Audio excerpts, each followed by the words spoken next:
সুবহানাহু ওয়া তাআলা পুরুষদেরকে কি নির্দেশ দিয়েছেন এবং নারীদেরকে কি নির্দেশ দিয়েছেন এই সম্পর্কে আমরা কিছু একটু জানি ইনশাআল্লাহ। সম্মানিত মুসলিম কেরাম, সূরাতুন নূরের 30 নম্বর আয়াত আল্লাহ সুবহানাহু ওয়া তাআলা পুরুষকে 2টি কাজের নির্দেশ দিয়েছে এবং 31 নম্বর আয়াতে নারীকে 2টি কাজের নির্দেশ দিয়েছে। আল্লাহ সুবহানাহু ওয়া তাআলা বলেন, কুল লিল মুমিনিনা ইয়াগুদ্দু মিন আবসারিহিম, হে আল্লাহর নবী, হে রাসূলুল্লাহ সাল্লাল্লাহু আলাইহি ওয়াসাল্লাম, আপনি প্রত্যেক পুরুষদেরকে জানায় দেন, আমি পুরুষদেরকে 2টি কাজের দায়িত্ব দিলাম, আয়া আবসারিহিম ওয়া ইয়াহফাযু ফুরুজাহুম, তারা যেন তাদের নজরকে হেফাজত করে এবং তারা যেন তাদের লজ্জা স্থানকে হেফাজত করে। আল্লাহ সুবহানাহু ওয়া তাআলা পুরুষদেরকে 2টা দায়িত্ব দিয়েছে। 1 নাম্বার, তারা যেন তাদের নজরকে হেফাজত করে, কারণ আল্লাহ রাসূল সাল্লাল্লাহু আলাইহি ওয়াসাল্লাম আরেকটি হাদিস শরীফের ভিতরে বর্ণনা করেছেন, জিনাল আইনুন নাজর, চোখের জিনা দেখা। কাল কিয়ামতের দিন যখন আমাদের জবান বন্ধ হয়ে যাবে, তখন আমাদের চোখ, আমাদের অবর্তিতে আমাদের চোখ আমাদের বিরুদ্ধে সাক্ষী দিবে।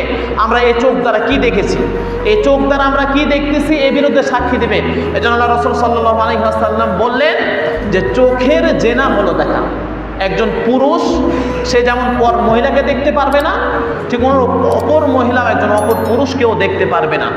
এজন্য আল্লাহ রাসূল আল্লাহ পাক রব্বুল আলামিন বললেন, তুমি জানায়া দাও যে এই 2টা দায়িত্ব যেন পুরুষেরা পালন করে।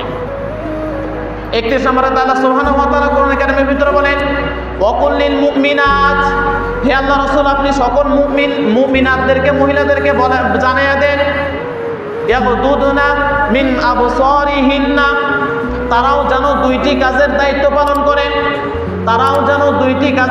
পালন করে।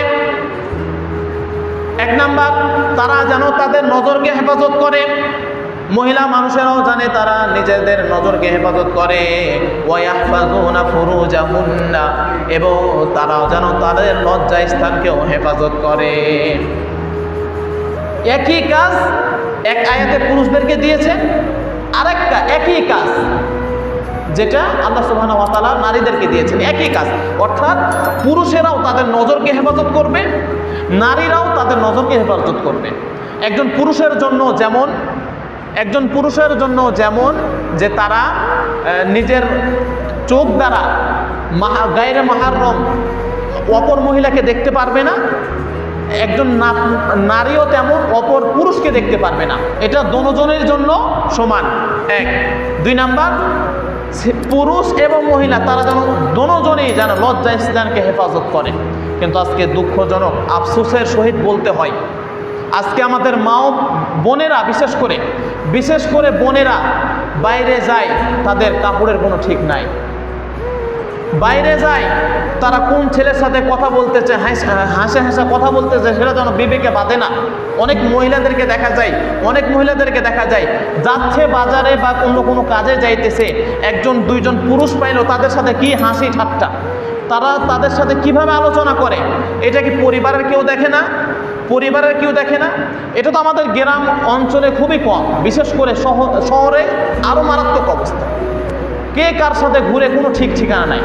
আজকে আমার মেয়েকে সকালে বেলা বের হলো, মাগরিব পরে ঘরে ফিরলো, কি অবস্থায় ফিরলো তার কোনো ঠিক নাই। সে কার সাথে গেল, কার সাথে ঘুরলো, কি করলো, এই তদারকি আজকে আমাদের পরিবার থেকে নাই। সম্মানিত মুসলিম কেরাম, এই জন্য বলতে চাচ্ছি যে লজ্জা স্থানকে হেফাজত করে, এভাবে আল্লাহ সুবহানাহু ওয়া তাআলা কোরআন কারীমের ভিতরে বলেছেন। যদি কোনো ব্যক্তি লজ্জা স্থানকে হেফাজত না করতে পারে, তাহলে তার জান্নাত পাওয়া অসম্ভব হয়ে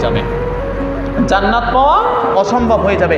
এজন্য আমরা প্রত্যেকেই ছেলে মেয়ে, নারী পুরুষ উভয় আমরা আমাদের লজ্জা স্থানকে হেফাজত করার চেষ্টা করবো ইনশাআল্লাহ। আল্লাহ তাআলা আমাদের প্রত্যেকেই এই বুঝ দান করুন।